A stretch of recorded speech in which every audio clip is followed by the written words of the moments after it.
I'm doing a lot of different stuff right now. It's really exciting to be here. There's so many creative people. I'm working on a variety of projects. I'm doing some prints for Pat Fields right now, and I also have been designing a jewelry line at Noir NYC.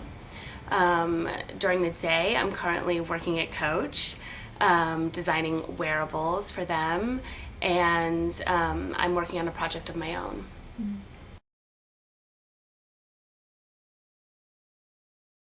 I started designing fabric in 1993, and it was kind of a long trip that led me to actually using that fabric for clothing. I started off more as surface design, and it was just a very organic process that kind of led me into using that fabric to make clothes. I was really into using multimedia, and I felt like there wasn't one specific thing that expressed what I wanted to do, and I found by being able to draw and then translate it onto a print for fabric that could also be worn and become three-dimensional was really the best way to express what I wanted to do creatively. I just feel like, you know, a print on a painting you have on your wall or a print that's on your couch, you know, is a part of you and represents, you know, who you are as a person. But when you wear it, it becomes a whole different thing, and you can also, you know, manipulate it so much more because it's got three dimensions. Right. What is your fashion experience? I studied at Central St. Martin's. I did the fashion print program, which is probably the most exciting one there is. You're not only printing all of your fabrics and designing all of your fabrics, but you're also making all your own clothes from those fabrics. It was a really, really exciting time. When did you graduate? In 2005. I spent a lot of time in London, you know, working for a lot of different people, everywhere from PR to actual fashion labels. I did an internship with Hussein Chalayan and with Imitation of Christ, and I spent 6 months at Jeremy Scott, which, you know, led to a slew of amazing things. It was really the starting point for a lot of things for me.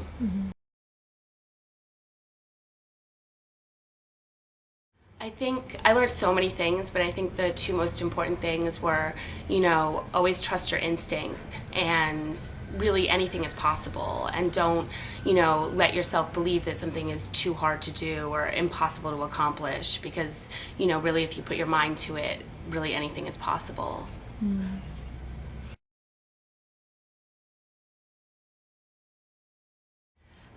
I get inspired from so many different places. The clothes that I'm about to show were really a mixture of inspiration from Dolly Parton, whose songs and voice always continues to inspire me, not to mention her style, really fearless, and also totem animals and the idea of kind of shape-shifting into something else through wearing clothes and print. I have a lot of different designers who, you know, inspire me to do what I do. I think really Costa Bajak is just so inspirational, and I feel like, you know, we're also both very aesthetically connected. He has really stood the test of time, and, you know, continues to make clothes that, you know, kind of make fun of, you know, the world out there, and everything isn't taken so seriously. And I just think that sometimes, you know, fashion in this climate, just everyone takes it too seriously, and really it's just about having fun with the way you look.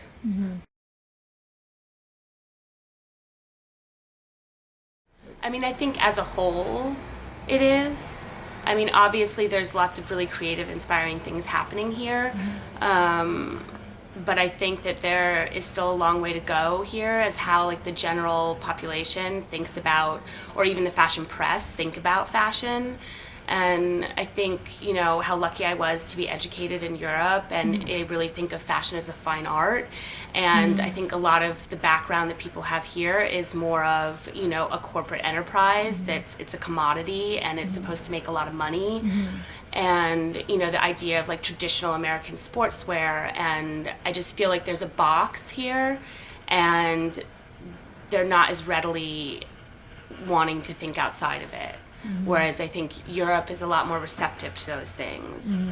But, I mean, having said that, I feel like New York is ready to be receptive to those, now more so than ever. Yeah, this dress is a combination of printing techniques this wolf, or it can be whatever animal you choose it to be, but for me it was a wolf. And it's hand-painted silk, and then the sleeve is pieced in, and the Aztec is printed. There's little fingerless gloves that the sleeves turn into, and then there's the claw, which is an integral part of this whole piece. And inside, the shoulder pads are also printed and covered. Oh, okay. That's also you made the fabric. Yeah, it's all printed by me and then also sewn.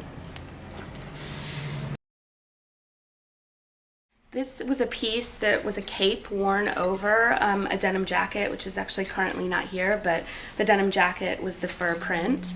And this was worn over the shoulder.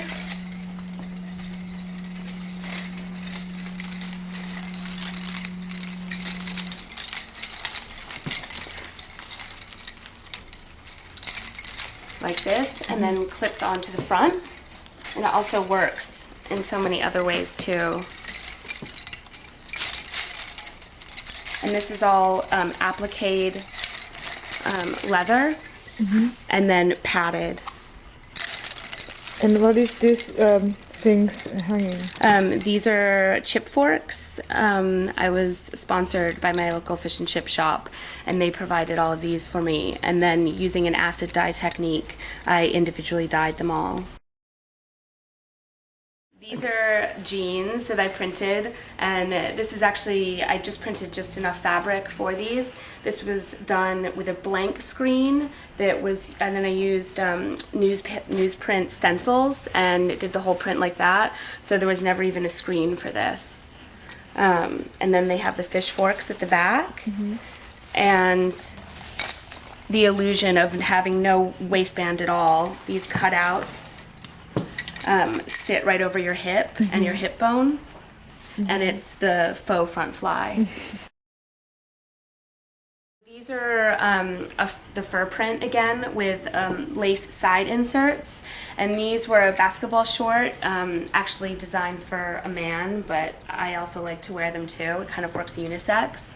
I've been moving around a lot in the last like 8 years of my life, and you know, it's nice to feel like I am kind of settled here in New York right now, and New York is just such an inspiration, especially after, you know, being in LA. Not that that wasn't an inspiration, but you're just so much more connected to people here, and there's so many incredible people doing the most amazing things, and it's really energizing. So I'd like to, you know, base myself here. I think that, you know, really what the most important thing for me to do is to have my own print studio where it's not just about designing the graphics, because what I really miss about the luxury of being in school is that we had a fully equipped studio, so I could have an idea and I could go in there and physically do it myself, and you're just so much less limited if you have that available. So that's something that I'm definitely heading towards, and also working on my own line, which is, you know, prints only, prints inspired, and really about, you know, providing graphics for people to wear that's interesting and new. And I'm also contemplating getting my real estate license. I feel like, you know, it's a really valuable way to be able to support and finance my own thing without having to find investors or, you know, make compromises for investors.